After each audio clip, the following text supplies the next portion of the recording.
Hello, everybody. Hello to all my realtors out there driving around searching for your next buyer or seller. If that's the case, this episode is for you.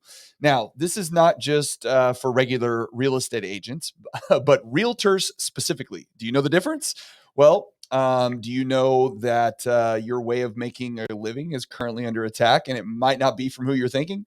Today, we're going to let you know what's going on in the NAR class action lawsuit, how it might impact how people buy and sell real estate, and the other lawsuits that are also being filed, and who could possibly be behind it other than the plaintiffs, and why.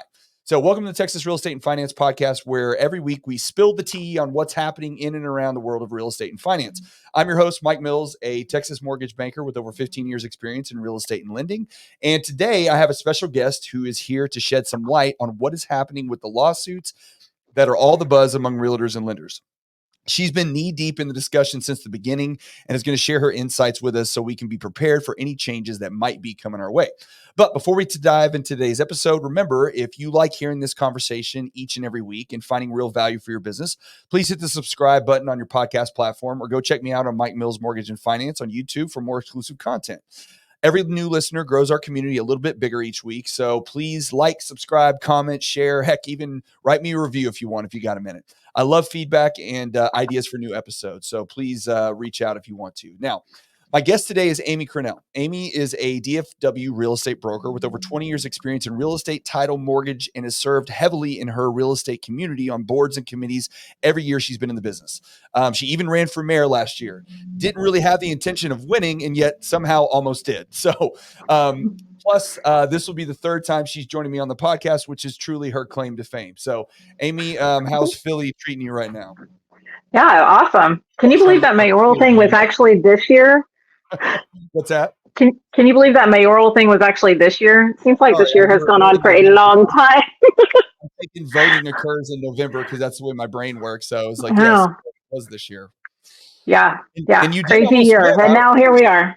I know. I was shocked. You came on for us to talk about the mayoral candidacy and how that was going. And then I looked up when they put out the results, and you'd even told me at the time, you're like, I'm not really trying to win. I just think there needs to be another option. And I look up and you didn't lose by much. You almost won. Yeah. We did what we intended to do. Yes, there you go. So, all right. Well, so let's kind of dive right into it because I think this might be kind of a long one, and I want to kind of get through as many things as we can. So first off, I want you to explain, because you've done so much research on this and you're so in depth on this, kind of tell everybody, just explaining, basically what occurred with the NAR lawsuit itself, kind of what's it about, how it started, and then where we are at as far as the judgment's concerned on that specific lawsuit right now. Okay. So, and there are a variety of lawsuits out there right now. The one that Mike is talking about is the one that we had the verdict on the scariest Halloween ever for most realtors out there. It's called the Sitzer-Burnett case, and that was filed in Missouri.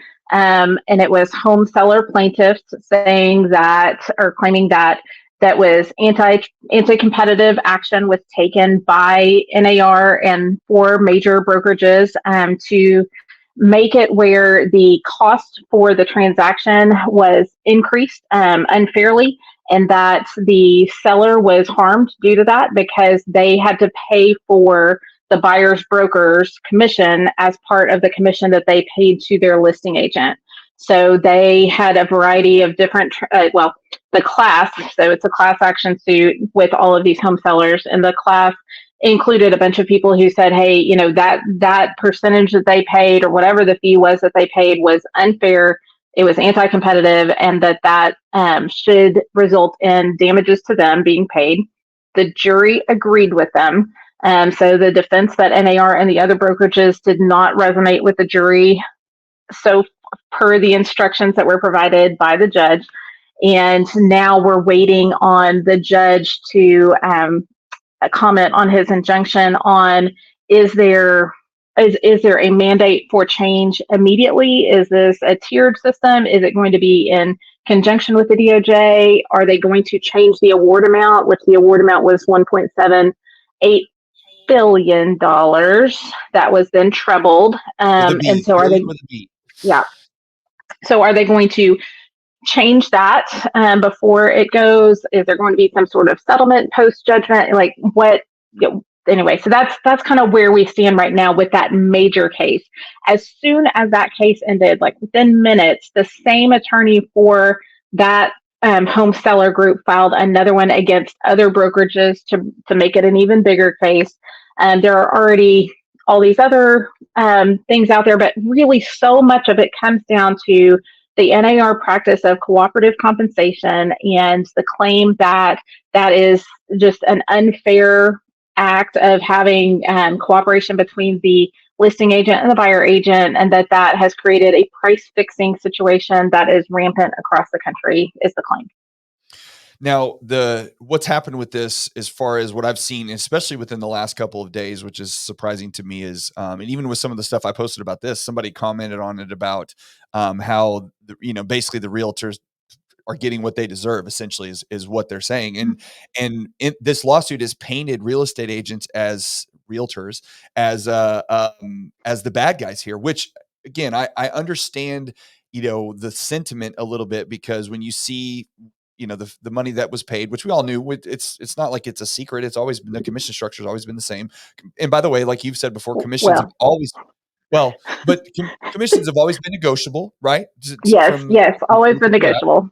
Right. Yes. So, and agreed upon prior to entering into the agreement. Yes. Right. But yet, the local, grandma or mom or dad that's out there selling real estate on the side, all of a sudden they're the evil human beings that are causing this issue.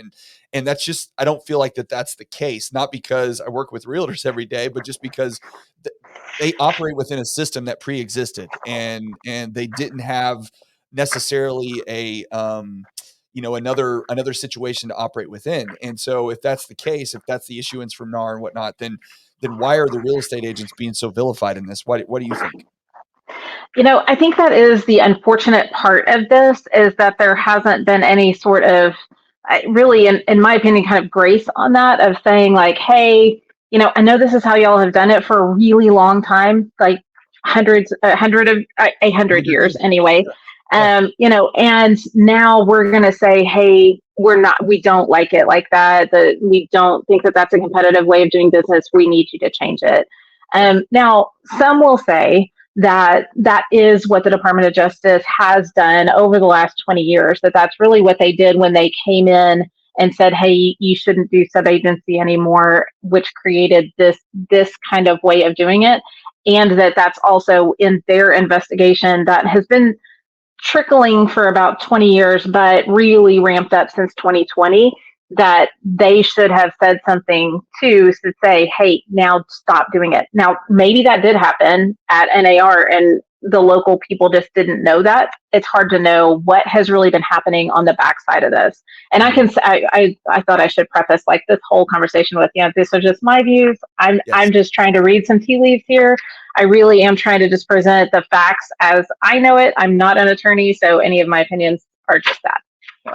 Will you explain a little bit why the judge's ruling specifically on what his interpretation of this is, why that's so important? Because, and we don't have that yet, which, by the way, I thought we would at this point, but we don't. So why does that matter so much? Right. So the jury has given their verdict, but we're still waiting on the judge to basically ratify those numbers, as well as give the process of how that would go. So there's no chance for an appeal or anything like that until that happens. NAR had their national conference this week. On Monday, their attorney spoke and said that that likely is not to come until the spring, potentially the late spring, that there are a series of post-trial motions that have to go back and forth. And really, it sounds to me like, from the information that we've gotten from NAR, is that they really are trying to get the entire verdict overturned in more of a mistrial situation rather than waiting for an appeal.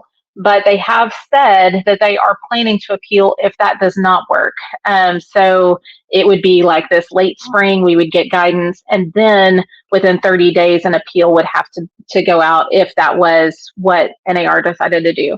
The concern with, or the concern among kind of people looking at this, is the question of, does NAR have the ability to file an appeal? Because the bond, a bond would have to be put up. That bond has not been decided. That would be part of the judge's orders as well. But if it was that full amount, the billions of dollars that that the current judgment sits at, if that bond had to be put up, how would NAR fundraise to get that? Do they have some sort of insurance policy? Are they selling some sort of assets? Are they going to ask their members for more money from some sort of special assessment or something like that? But what would that look like? And there's been zero guidance on that yet. It has been more really of the same from NAR of saying, y'all don't worry about it. We've got it. This is really not an issue. The whole thing is going to go away. Well, and even that 1.8 billion basically is what it rounds up to. I mean, they don't have that kind of money, obviously. I mean, how much do they collect in dues every year? I mean, it's something like a couple 6 million, how much do they collect every year? So we've got 1.5 million Realtor members, and dues are like, I don't know, 100 and something a year. So yeah, I mean, does that sound right? Maybe, yeah, and then they also have some other streams of income, like some data feed situations and some ancillary fees that come in, and some of that. So let's So say they bring in $250 million a year in revenue, I right? think that That's would not be paying, a fair guess. Yeah. that's not paying $1.8 No, billion in damages. I mean, no, there's no way. So do you no. think plaintiffs get to a place where with some of these appeals where they accept maybe they actually bring it down in order to actually get money versus, making it so astronomically high that there's no way that they could even pay it at any point? It's hard to say. It gets back to like, was this an altruistic thing from the class of home sellers saying, "Hey, this was really not about me getting my little percentage back, but I want to do what's right for the American people, and I want to change this practice." Yeah. Or are they coming after actual dollars and they want their piece of the pie? Well, I So mean, but even what we were talking about before we came on here, though, I mean, it was, I said, I think what I read the other day, there was 500,000 people. And in this, again, we're talking about the Missouri one specifically, but there were 500,000 people involved in that class action lawsuit, and they were getting 1.8 billion, let's call it. Well, even if the attorneys took no money, which we know is not going to happen, but even if they did, in that case, each person only gets like $3,500. Like they don't get hardly anything. So, and then if they award the treble damages, hardly anything to us or hardly anything to that. I mean, that's the problem, right? Of that. When you get into a class action like this, it's just like if you used baby powder and now you were damaged for it, and even if you're only getting $30 or whatever, do you stand up in line to get your $30 or do you not? And if this goes to a national platform, who pays that $30? Who does that? How does this get going on that? And that's yet to be seen. And we're still not going to know that, and we may not know that for some time, right? You're exactly right. So, really, there's been a lot of guidance coming for us as realtor members, which we still are right now, of saying, hey, don't worry about it. Just keep doing things the same way. Of course, commissions are negotiable, which they always have been. Just continue to communicate that to your clients. And I say that commissions are negotiable, and I struggle with that some because I think there's this thought that it's like haggling over a used car, that like you would go in and meet with a real estate professional and they would say, hey, my fee is this, and then you would say, well, no, I want to pay this, and then there'd be this back and forth. I mean, I see it as negotiable as just like if I go to an attorney, what one attorney charges and another attorney charges may be different, but it's not necessarily that attorney that I'm going to is going to negotiate their rate down to match somebody else or to do something else. Everybody has the right to charge what they feel like is right for their value proposition, for their best practices. So I think some of that is getting lost in translation. I'm hearing a lot of concern from realtor members of like, well, I can't charge what I used to. Well, I mean, were you supposed to be charging that? Was that something that you felt like and your consumer felt like was a good value for the money? If it wasn't, then yes, you should have never been charging that. But if it was, and you can help explain that and you can help explain your reasoning on that, that's not necessarily something that just changes. So it's just some nuance that happens with some of that negotiability. Well, and I want to get into a little bit later. I want to get into more of what agents should be doing and how they should be prepping themselves going forward. But before we get there, talk a little bit about you said the nationwide lawsuit was filed essentially right after, and then there was another one filed recently that's caused a lot of news, which is in Texas. But that one is actually even different because they're actually going after the boards directly. Is that right? Like Metro Tex is being listed in that one. So can you speak a little bit about that? Yes. So let me talk about one other national one before we get to the Texas, and that was the gosh, I'm going to forget the name. I think it's Burton. There was one that was filed by home buyers, basically the same thing. Batten. Basically the same situation as the home sellers were saying, but now the home buyers are also saying that they were damaged during the process. So that's another big one that's happening as well. So the Interesting. Texas one is similar to Sister Burnett. It is a seller that is coming against, and they just filed on Monday. This one came against Texas Realtors. And then I'm just going to read through some of these. Austin Board of Realtors, San Antonio Board of Realtors, Metro Tex, and Houston Association of Realtors. And then a variety of other brokers in Texas. So we've got like Allie Beth Allman, Berkshire Hathaway, or PenFed, subsidiary of Berkshire Hathaway, Ebby, Dave Perry Miller, Keller Williams, Fathom, Side, Realty Austin, JPAR, Monument, Real, plus like Magnolia and some other like even just teams like Hexagon Group, Loken Group, Heil Group, like so they're getting more granular. They even have one just solo agent listed in here as well. So it is a different group of defendants than what we've seen on the national side. The national side really has been kind of going after only really big brokerages and NAR, and now we're seeing this move down to the state level as well as the local board. Well, that individual agent sure pissed somebody off if he's being listed Well, specifically. Wow. So, and I did hear, so I've been listening to a lot of podcasts, looking at a lot, so I can't verify this, but I did hear that there was something that was said on social or something that was what brought him to the case on this. So I don't know if that's true, but I do think it is, we've got to be careful and help, both our clients and help the public understand what we're doing and what our position is on this. yeah. So, okay. So on the Texas one too, another thing that I found interesting was that the actual plaintiffs weren't buyers or sellers per se, but it was a builder and it was I think they're publicly traded, development company. I want to call it, I don't know if they're a venture capital firm, but they're certainly not an individual. It was, I even have it written down here. Who was it there? It was Yeah, it's 5 Points LLC, which is they're a community development company. And then the other one was like, there was a QJ Team LLC. QJ, right, which is just a local builder in Houston. So And they were both selling property, but yes, it was not just like, Bob and Susie over here that were harmed. It was more corporate action. yeah, so now it's corporate action that's being placed. So it's not just on behalf of the individual consumer. Now there's actual companies that are coming after these brokerages, which I find ironic in and of itself because they're a part of that mix as well. It's like you're involved in that, whether you were paying agents or not. So how is it that you feel like you were damaged in this circumstance? That really is confusing to me. Yeah, and it is so they're starting it, but they're not the ones that are finishing it. They're the ones that are saying, hey, everybody in the class, which let me read to you what the class is defined as. It says all persons in Texas who from November 13th, 2019 through the present used any defendant or their affiliates, with the exception of Keller Williams Realty Inc., as the listing broker in the sale of a home listed on an MLS, and who paid a commission to the buyer's broker in connection with the sale of the home. So it's not stopping with just those people.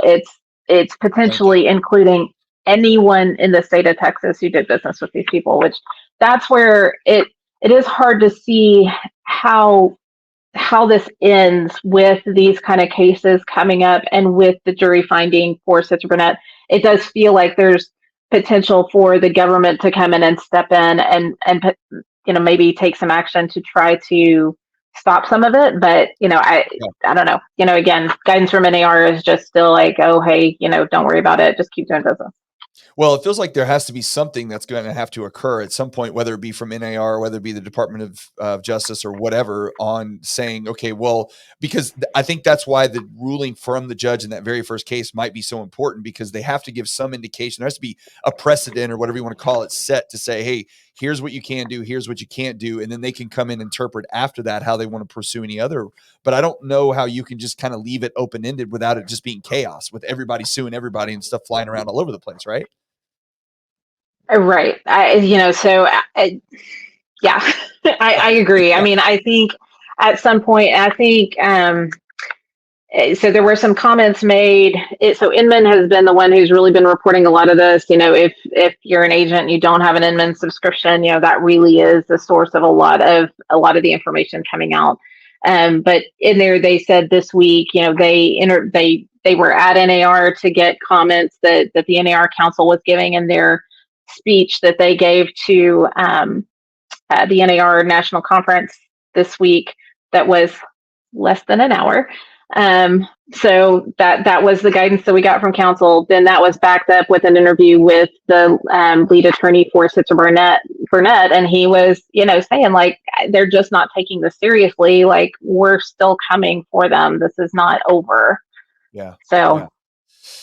Well, all right. Well, so let's talk a little bit about then. So what could be the possible impacts of this? And I know it's very hard for us because the hard part about this is until you know what the actual guidance is and until they tell you what can or can't be, a lot of this is speculation. So, there is, Yep. I want to say that up front, like we're kind of just Totally spitballing here. We don't know what's going to happen because until these rulings come down, until the appeals happen, there's really no way to know for sure. But just based on what you've seen so far, what do you think, let's say we're 12 months from now and, we're to some extent, let's operate under the fact that let's say that the buyers can no longer be compensated, or excuse me, the sellers can no longer pay the buyer's agents at all. Right. Let's say that's what they say.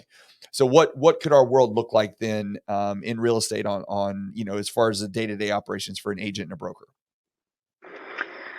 Oh, I think that is potentially an outcome that we really should talk about, is that like, hey, what if that, what we call internally a BAC or buyer agent commission that is offered as part of the listing price. And so, the seller is signing a listing agreement. They're saying, hey, we're going to pay you, listing broker, a big piece. And then the listing broker is saying, hey, but we're going to take a small piece and then we're going to credit it to the buyer's broker for compensation for them. So I disagree with some of it that the seller is paying it directly, because to me it is this flow through the listing broker. But so what happens in that is, if we can't do that, then that means that the buyer would have to pay those funds to a representative for them out of their own pocket. Yes. So there are some ways that they could do that. They could just choose to pay it. And I think, there is a segment of the population that would do that.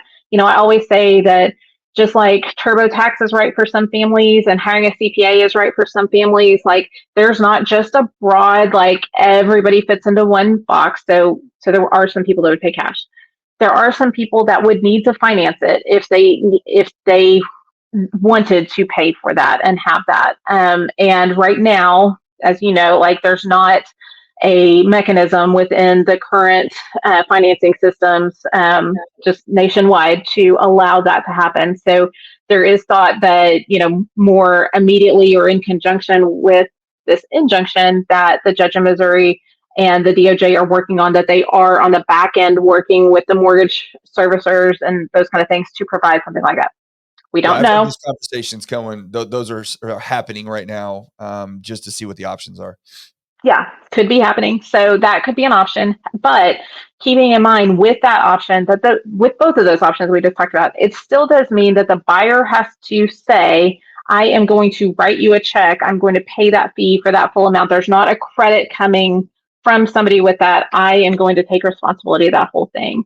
And I think there is lots of conversation around about that. The realtor members that are representing buyers have got to really help those buyers understand what they do for that money, so that they can that the consumer can make that choice and say, yes, I need that, or hey, I don't think it's really worth that. I would be willing to pay this for it. So Yeah. I think there'll be a lot more conversations about that as it goes forward.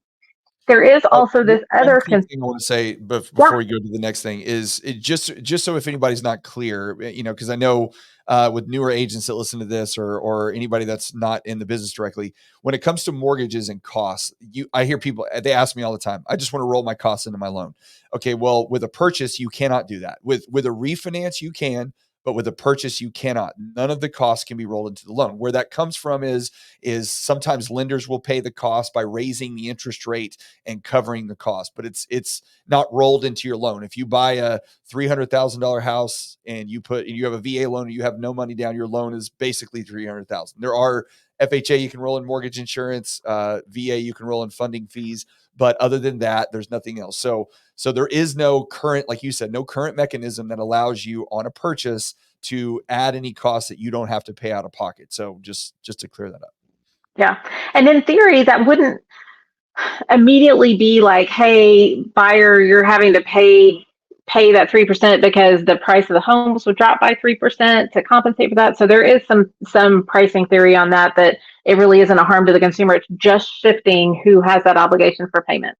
Yeah. Well, that was one of the things I read in one of them that says we overpaid because the commissions that were involved made the price of the home higher. And it's like, that's not even close. I mean, at least in my mind, that's not even close to how the price is set on a property because commissions are factored in.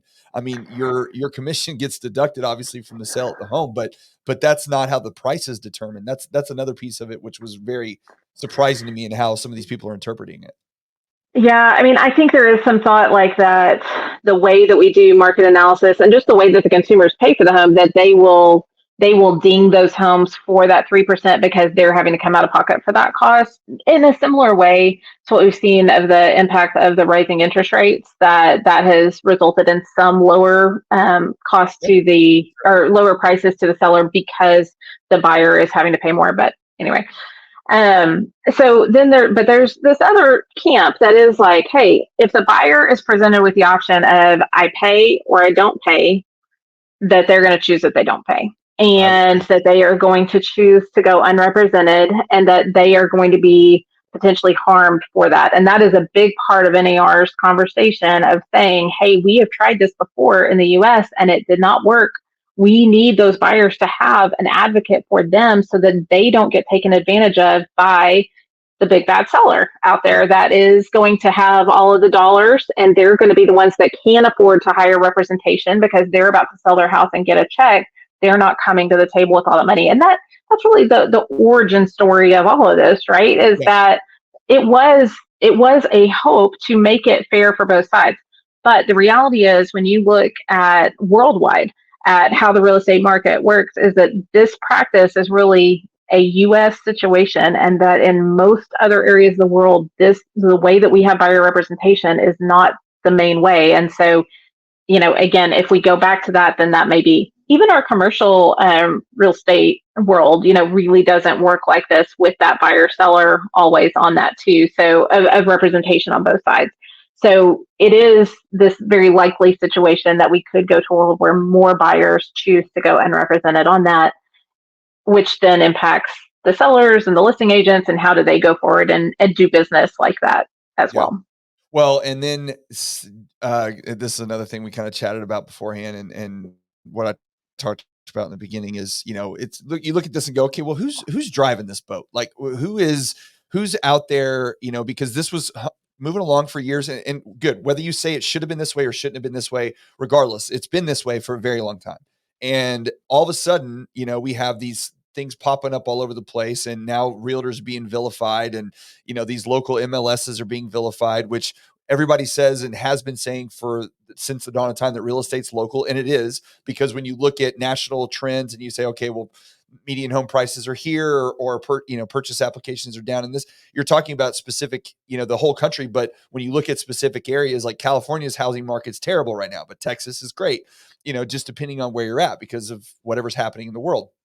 But so real estate is local. We know that. And yet we are trying to get to a place, or it seems like companies, I mean, Zillow's been trying for years to, I don't want to say get rid of agents necessarily, because most of their revenue comes from agents buying advertising and buying leads, Yeah. but Yeah. they certainly would like to minimize their role, or take a portion of their role because of the amount of money that's involved in those commissions. So I feel like that there's a driver behind this, and there is a more nefarious, idea out there when it looks at what we're trying to do with agents. And you had mentioned something that, you showed some mail that you've been getting a lot lately. So talk a little bit about that and why I'm not necessarily crazy. Yeah. So, I think it's been talked about for a long time of local MLSs, and why don't we have a national MLS, and why is it that the MLS has to be membership driven and some of that, and for a lot of good reasons it is the way that we've had it.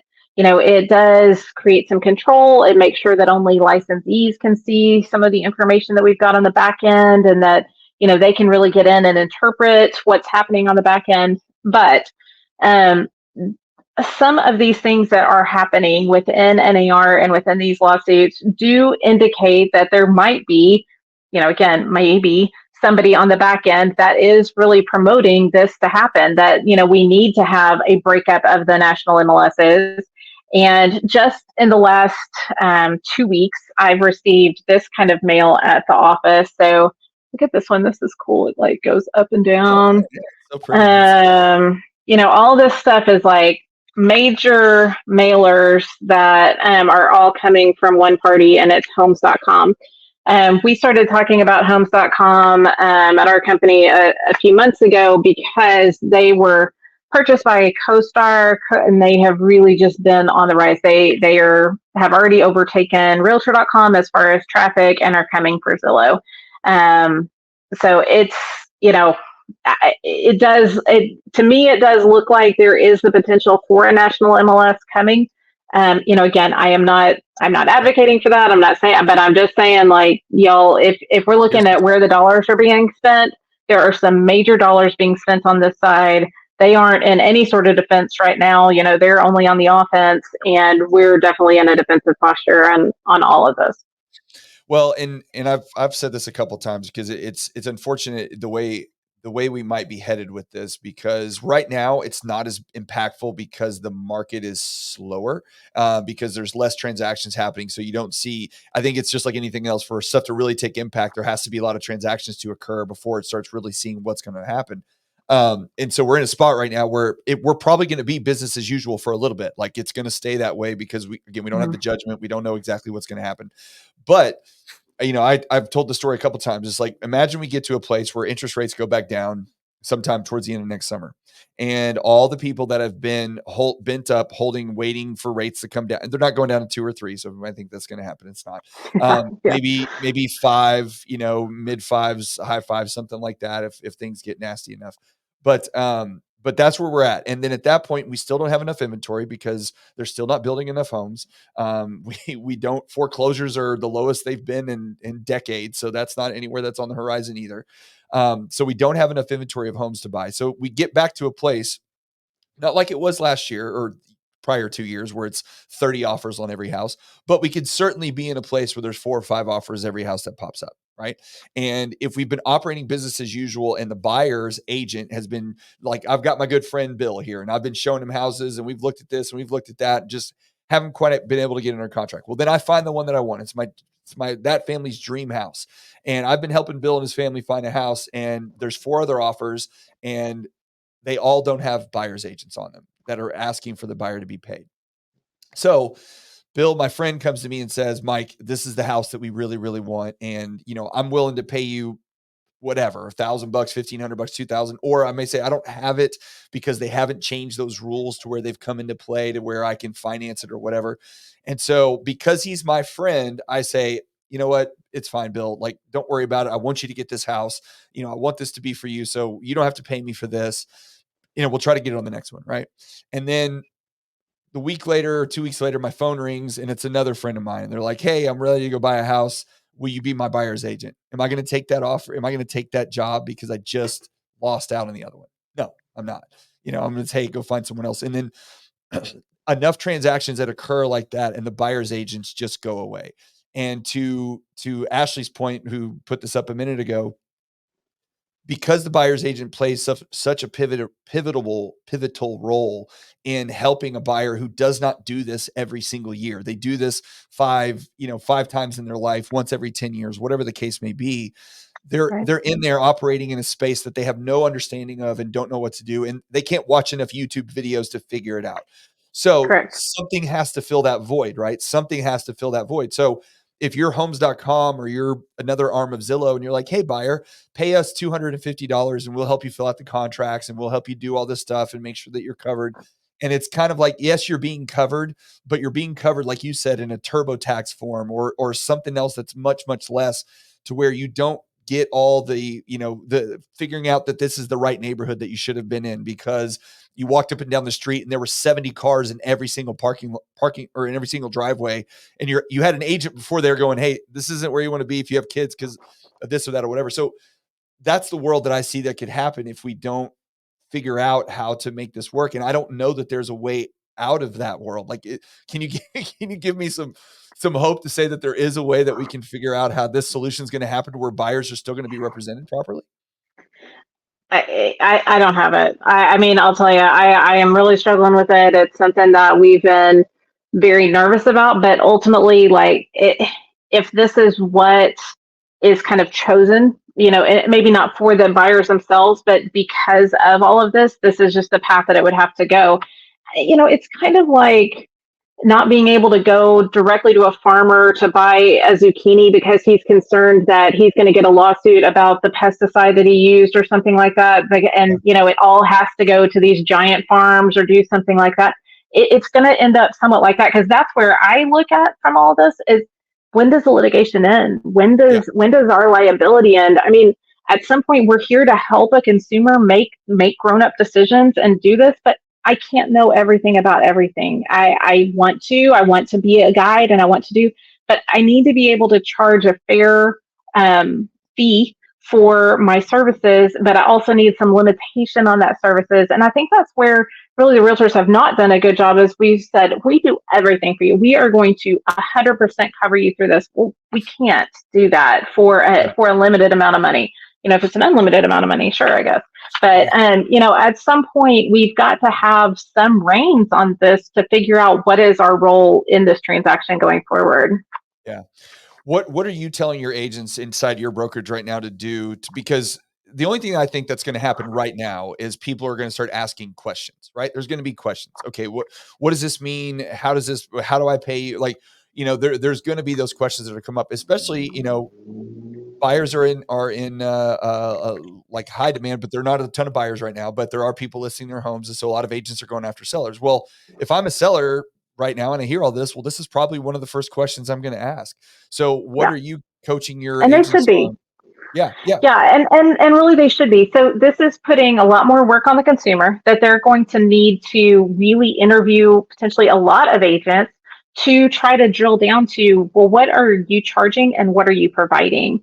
And if their agent can't answer that well, then they need to move on to somebody who can. And that's what we're all going to be asked to do, is to be a little more unique in what we're doing, which we already were, but there might not have been enough differentiation in pricing, so that we can say, hey, because I'm coming to the table with 20 years of experience, I charge this, and maybe somebody coming with 2 years of experience may charge a different amount.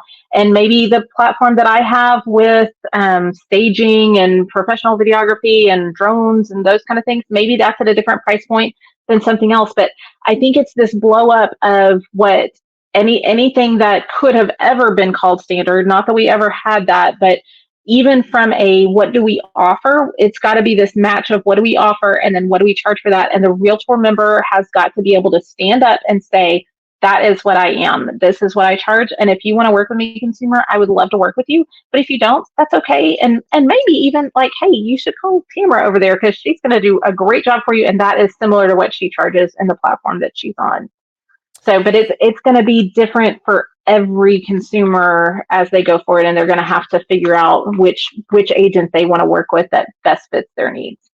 Yeah, and that's gonna be I don't know if it's a good or a bad thing because I can see it in both ways. It's a bad thing in that I think it's gonna be harder for newer agents to break into the business because compensation, the most likely outcome of this, of anything, is that compensation is going to vary for everybody. It's not gonna be the same. There isn't gonna be a blanket, you're gonna make 3% or 2%, or it's just gonna be, it depends on the brokerage, it depends on the person, it's gonna be a big variable. If that's the Yes. case and you're a new agent trying to break into the market, you don't have the experience, you don't have the knowledge. And unfortunately, in our business, mortgage and real estate, your knowledge comes from transactions. You learn by doing transactions multiple times, because you could sit in a class all day long as you want and learn about as many things as you can. But at the end of the day, until you put it into practice on a regular basis, you're not going to get the same kind of knowledge base as someone who's been doing it for 15 years.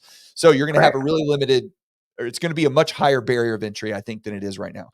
That's the downside. The upside is, though, is that if you're already in the business and you've been doing it for a long time, then you are going to bring, the days of your past clients losing somebody to their brother who just got into the business, that just started a month ago, and that's why they're not using them to list their house again. I think those days might start to go away a little bit, because now that seller is not going to feel comfortable going with somebody who's only done 3 transactions in their life. And maybe that's a question Unless sellers ask. unless they can go to homes.com and list the home themselves. But yeah. Yeah, there you go. There's that part too. Hey, I'm trying to be rosy here as much as I Sorry to be can. Debbie Downer. Yeah, I know. I mean, but yeah, no, I do think there is some unintended consequence of this that could be a big benefit for both the consumer and the agents. It does potentially slow the amount of agents that are getting into the business. It does potentially limit the amount of agents that are in the business now. We're sitting at 1.5 million. Is that too many? Is that not enough? And so I think the market will shift some of that out over the next couple of years as we see this judgment come down and guidance from that, which again, and it may be 3 years before we really hear what the outcome is on it. It also may be that more and more brokerages decide to make more voluntary moves that try to come in line with some of the guidance from the court specifically, and kind of abandon the NAR, not abandon NAR 100%, but abandon some of the NAR mentality of like the way that we've been doing it has been fine, and say, no, I do need to do things a little bit different. I need to clean up my house. I need to make sure that the consumer really understands what I'm doing for them, so that way there can be a better match of the consumer expectation and what my product my service that I'm providing to them. Right. So, I mean, if you're an agent right now and we're in the slower holiday times, I mean, I would say it would be a good recommendation for you to really sit down and figure out what is your value proposition, like truly, like what are you offering to every client, and you need to have it dialed in pretty good. Would you say that that's correct? Uh, yes, 100%. I actually spoke at a panel a few weeks ago, and I was giving that advice to all agents should be going through and really detailing out what their value proposition is and being able to communicate that to a client. Don't just copy and paste something and put it on Facebook and think that now just told all your clients all the 90 things that you do for them. Help them really understand what you're doing, and do that each time. Don't like, oh yeah, well, I mean, I normally do that, but I forgot to do it on this one. Like, really, you've got to get very diligent about what you're doing on every file and make sure that your clients know that. I will tell you, for our shop, like, I'm having to blow up business planning and those kind of things. We normally, business planning is a little bit on autopilot for me, that I'm like, well, hey, close this many and do this and then this, then we're good. But for 2024, like, I think everybody needs to be digging into that value prop and then matching it with an appropriate pricing model that they feel like their consumers will react well to. Yeah. Well, and one of the viewers here, Coach Bugby, Tanya, she also says get testimonials, which I agree with, in that, when you can provide reviews, surveys, whatever it is that you can get from your clients, showing the people that you've worked with in the past. I mean, that is really going to be going forward when you sit down and have a buyer's rep meeting, or you have a listing or a listing presentation, like those type of things. You're going to have a really good presentation, going back to the PowerPoints of the world. I mean, you may have to get into that mode again, because Mm-hmm.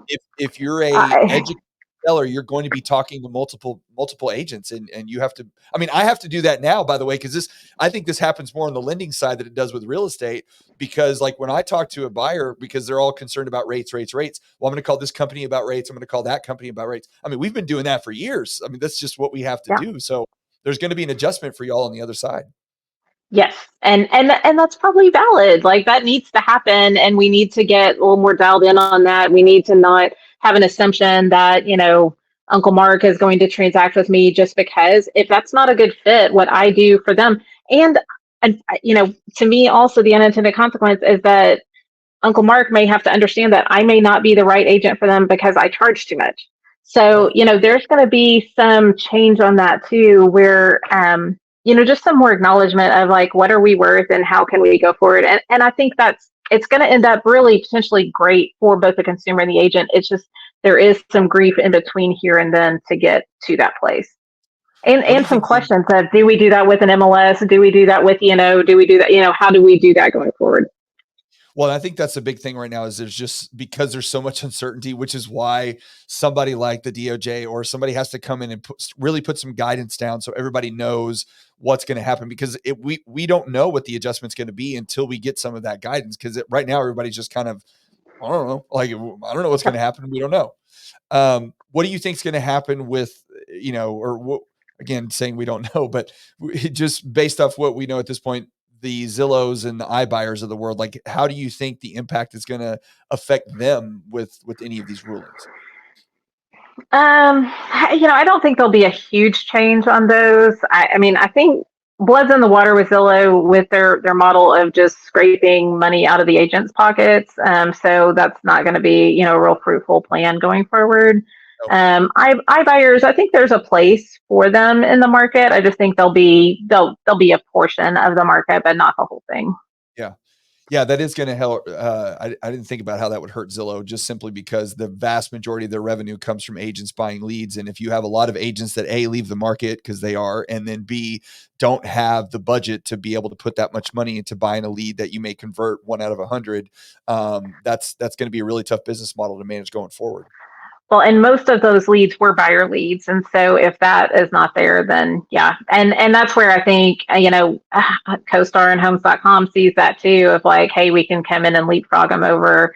Same thing with Realtor.com, same thing with Redfin. Like they're like, y'all are nothing. Like we've got it. We've Yeah. come to market with it. And honestly, I don't know why Zillow didn't before.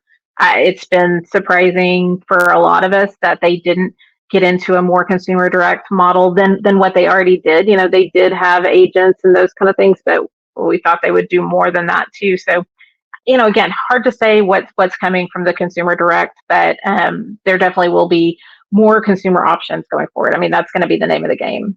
Well, I could certainly see Zillow getting into now. I think the only thing that may have prevented them from doing it previously was they didn't have a catalyst like this. There was no catalyst like this is basically created that they were trying to figure it out on their own, whether it be offering their own brokerage service, which they did, or offering their own lending, which they did. And none of that really kind of took off. And they were still making a good amount of revenue from realtors purchasing. There you go. Yeah. Yeah. I mean, the Yep. model wasn't broken at the time. So they were making Nope. money. So it was like, all right, well, we can spend a ton of money trying to reinvent the model, or we can just keep making money like we are. And I think they were fine with that. But like you said, I think they're going to have to change. And I think that's probably, one of the ones that you could easily see. I mean, it might be a homes.com and a Zillow war as to who becomes the buyer's rep in this situation, because unfortunately it seems like that's where things would ultimately head. Yeah, I wouldn't bet on Zillow with their stock price falling and all this stuff going on with them right now. Yeah. Sorry, guys. Yeah. Well, where did homes.com come from? What was their, I mean, have they been around? I mean, I'm not incredibly familiar with them. Have they been here for a little bit? CoStar has. So, but Homes.com is very quick on the rise. So this has all been within the last 12 months. To see this much increase in web volume is pretty unbelievable. But I mean, when you pay for it, you get it. So. Do you think this has any implications for the current situation that we're in when it comes to inventory and housing in general? And, we talked about this the last time you were on, just about how it seems like, again, because this is where my conspiracy brain gets going, is I look at this situation and I go, okay, there's a large company behind, these lawsuits. They're not behind it as far as, they don't have a cabal meeting, but Yeah. they're certainly putting money towards it. Or maybe they are, I don't know. I'm trying not to I be don't too crazy. know. Yeah. Yeah. But on the other side of that too is like, we're already in a situation where we don't have enough single family homes. We don't have enough builders that are incentivized to build affordable housing. Regulations that you get in different cities and towns make it unaffordable for builders to build affordable housing as it currently stands. So we're moving more and more into a place where even owning a home is going to be challenging, not to mention the fact that now you don't have representation to help you get there. And so, like, Mm-hmm. what does that mean for housing as a whole over the next 10 or 15 or 20 years? I've been saying forever that I think we're moving towards commoditizing housing anyway, because they've done that with everything else, energy, water, media, all of that stuff is happened. And, I'm surprised it took home so long, because that's such a Mm-hmm. cash cow for the GDP. But what do you think about all that? I'm with you. I think we talked about last time that in Arlington, where I spend most of my time, we are seeing a big uptick in this build to rent situation, and it just breaks my heart. And actually, one of the neighborhoods that's very close to my parents' house just converted from, it was going to be a build for sale, and it just converted to a build to rent neighborhood. And I just don't see, if the government doesn't come in and stop it, the market is going to take there, because there is just so much more money on that side. And and I don't know that that's government way to, I'm also not, a heavy government person of saying, hey, they should come in and put their hand on it. But man, the scales are going to be hard to tip the other direction if we keep going farther than where we are. So, like in Arlington already, just for us, we're at a 50-50 split between renters and owners. And, there's no indication that we'll be headed towards more owners when the only product that's coming on the ground is rental. Well, and it works out better for investors right now that the rates are so high, because it does make it a barrier to entry for individuals coming in and trying to, you're going to get a mortgage on a $350,000 house, and it's going to be $3,500. Whereas the investor that has big cash, which are these venture capitalist companies and large, some of the iBuyers, but they come in and they can buy that house cash. They don't have to pay 8% interest. And oh, by the way, they can now turn that around and rent it for a little bit less. So now you just go, well, I can pay $3,500 for that mortgage on that home, or I can pay $2,500 and I can rent it. But what you forget is that you pay $2,500 this year, then you're going to pay $2,600 next year, then you're going to pay $2,700 the year after that. I did broke down this company. Now I forget their name, RealPage, I think is what they're called, but they are a software company that creates rental software for investors. So they go into certain areas. They've been very targeted in how they've done this, and they go to small investors and big investors. And essentially what they do is they control, they get everybody on the same technology platform that gives you data that they share, so you know what rent is, and it becomes rental price fixing essentially, Yeah. where they can say, okay, if we have 70% of the homes in this area on this platform and we want to raise rent 5%, well, then it's going to be very difficult for a renter to go, well, I don't want my rent raised, I'm going to go somewhere else. Well, they're charging the exact same, and it doesn't seem to be a lot of antitrust lawsuits flying down for that. But this is the type of stuff that's happening with housing. And it just, like I said in the very beginning, when I promoted this, like it's like we're under attack right now. It's like from all angles, because there's no inventory, and you have people coming in, large companies, that want to have control, and they have more power and influence and money than the average consumer does. And we're kind of just left, hoping that it works out. And that sucks really Well, bad. and yeah, to that too, if we're talking about, big government coming in and doing it, the Fed's doing it too, at this interest rate throttle being the mortgage rate. Yeah. Like, why we have never had that before, and now that we have that, they're just outright saying, hey, that's what we're going to use as our throttle point for the economic engine that is the U.S. economy. That, yeah, well, no wonder some of this stuff is happening on that. And again, I'm not trying to throw stones on it, but ultimately, some of this, we do need to protect this idea of homeownership, and if we get rid of all of the advocates for that because we're so scared of being sued, it's kind of like not having doctors because they were so scared of being sued. At some point, government had to come in and say, okay, well, yeah, if you're a bad actor, yes, you can get sued. But if you're not, and you're just trying to do what's right for your people, and you're trying to charge what's right for your people, maybe that is okay. And so there may have to be some sort of agreement to try to preserve some of what we're doing from a bigger picture perspective. Well, and you said even before we got on that, when you were talking about the lawsuits being thrown around that, I was surprised, and I guess I shouldn't be, because you look at it and it's Keller Williams and it's Remax, and these are big, national brokerages. But you said even on the local level from brokerages, if everybody gets lawsuit happy, then you just, even the local Yeah. people can be at risk. And at more risk. I mean, our pockets are not deep. And so, it doesn't take very much to really destroy companies and destroy people's livings for not just brokerages, but also for other agents too, if they can't, if buyers just choose to not participate, or sellers choose to not participate in this, it just does mean that we're going to have this constriction of the market, putting some companies out of business and putting some agents out of business too. And like I said, I'm not, I hope that doesn't happen, but I also think that, it's just right there. There's not a whole lot of steps to that. What is I don't know where the advocacy comes for agents, realtors going forward, because if NAR is the primary focus of this, and they were the ones that were advocating for agents on a government level for so many years, does that just go away? And now we don't have, there are no advocates anymore, and it's just a slow burn until the whole thing, I hate to be, I'm not trying So to be there's doom and gloom. yeah.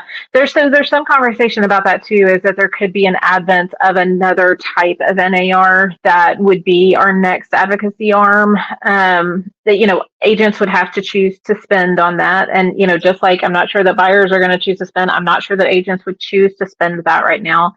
It's just going to depend on, kind of what's the income and what's the outflow. That lobby has been so big for so long that it's going to be a change on that. Yeah. Well, I mean, On it's the who's the largest advocate. lobby in Washington, really. I mean, Mm-hmm. and this is things I don't know that the average agent understands, but NAR was the one that allowed agents to keep selling during the pandemic, that could keep, earning their income. They allowed agents to be a part of the PPP program, which, there could be good or bad to that, obviously, because a lot of money got thrown around without a lot of oversight. But, Yeah. all of those things, like, that's what they did. And when you have a group that was that influential and that powerful that then goes away, it creates even a less of an enticement to get into selling real estate, because there is so much uncertainty and there is so much, attack on the income and commission that you were making before. And now they're basically telling you, A, you're not worth it, and you probably did something wrong. And it's like, wait a minute, I was just trying to help my friend buy and sell their home. It's Yeah. it's crazy. It feels like those first few weeks after COVID, when we were all sitting around oh, well, we can't sell houses anymore. We can't even go into other people's houses. We're just not we're going to be out of work. But we knew well, but really it's going to be okay on the other side. And, I think we're still like that.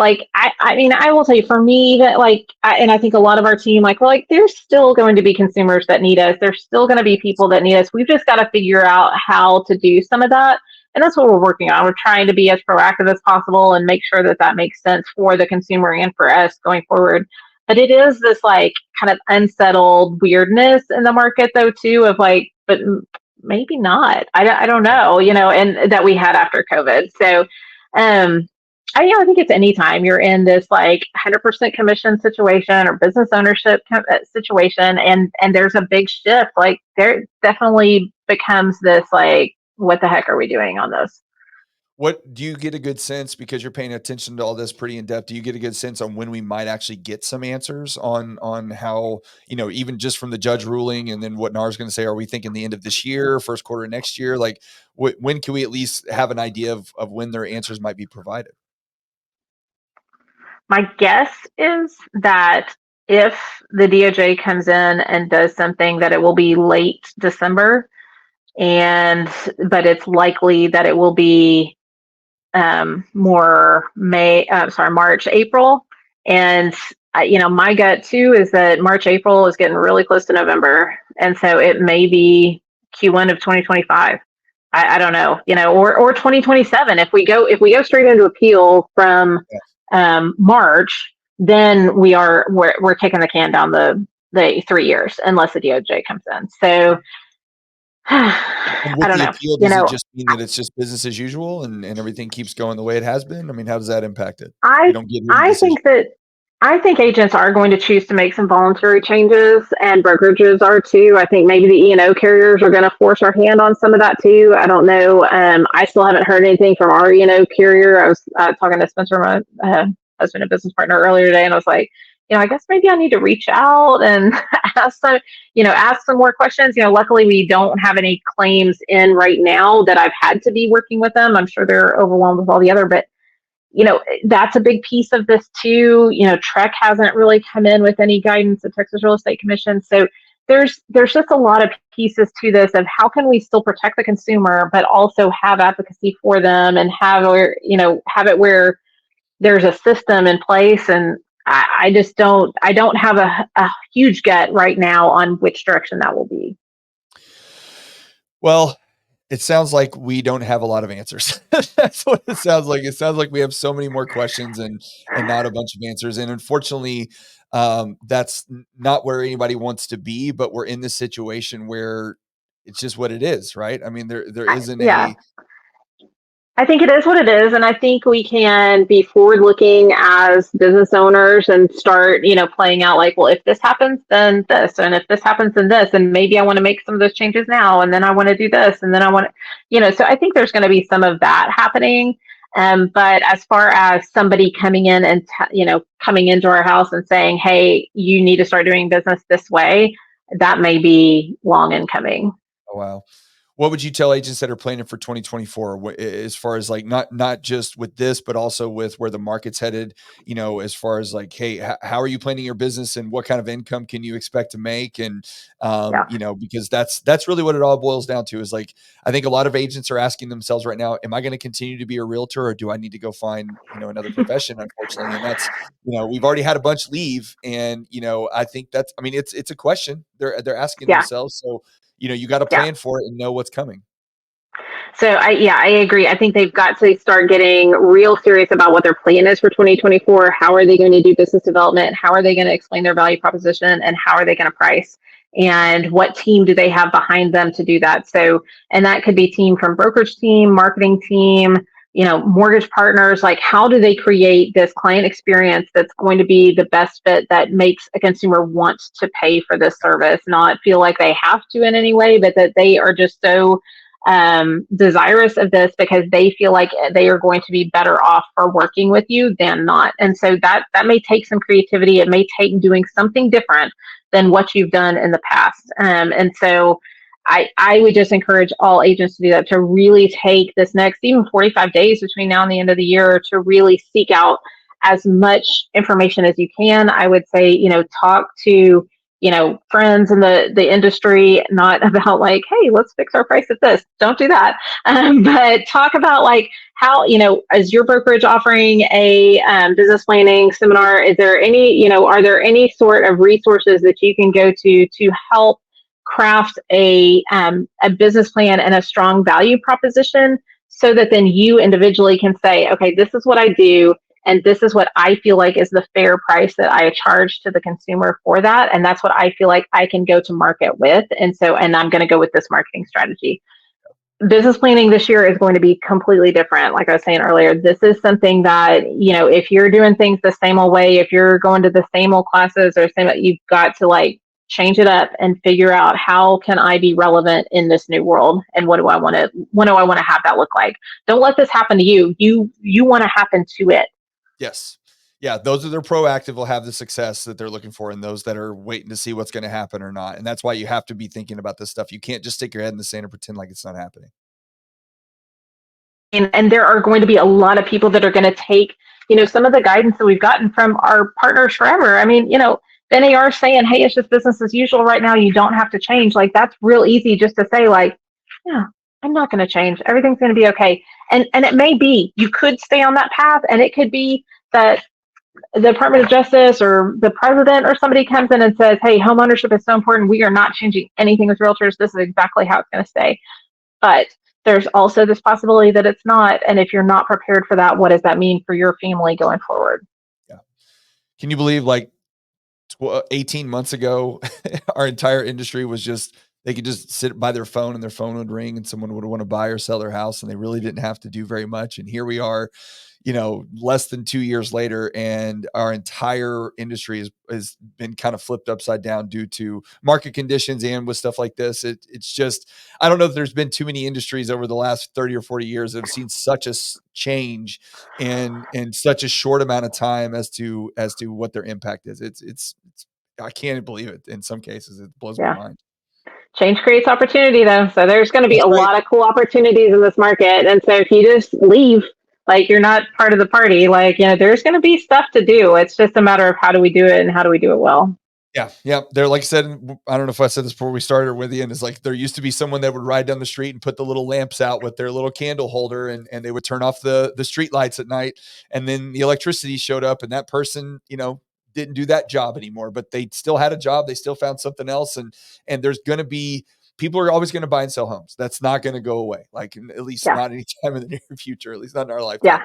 So it's how are you going to fit into that model? Where does your role, play? How do you make money there? Where's the opportunity there? And the only way to find that stuff is to be conscious of what's happening. You have to know what's coming, Yes. what could happen. You can't just say, oh, I'm just going to keep doing it like I've been doing it and just hope it works out okay, because that's not the answer. Yeah, yeah, and help educate the consumer. When I started in the business, I worked for a married couple in Denton while I was going to college, and they got their first computer and needed me to come in and help print off everything because they weren't going to search for homes online. Like, that was kind of crazy. They wanted the book to flip Yeah. through and look, and then that was how they were going to present those to their consumer.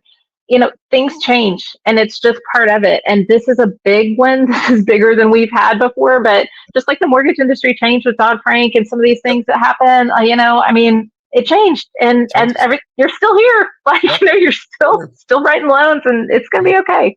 Yep. You So, just got to be aware. Just got to know what's going on. So, well, Amy, yeah, thank you so much. I appreciate, excuse me, I appreciate you coming in and talking with me about this, because this is a topic that's on everybody's mind right now. And we don't have any resolutions for it. We're just trying to, provide, here's what happened. Here's what we think is, totally. could possibly happen. But at the end of the day, until some stuff is given, some judgments are thrown out there, and we know where guidance is given, then we're just not going to know. So, but you still have to keep involved. You still have to keep informed, and you still have to keep working, because you got to pay those bills. So you just got to figure out what that looks like. So, Right. so thank you so much for popping on with us for a little while. Yeah, And thanks for having me.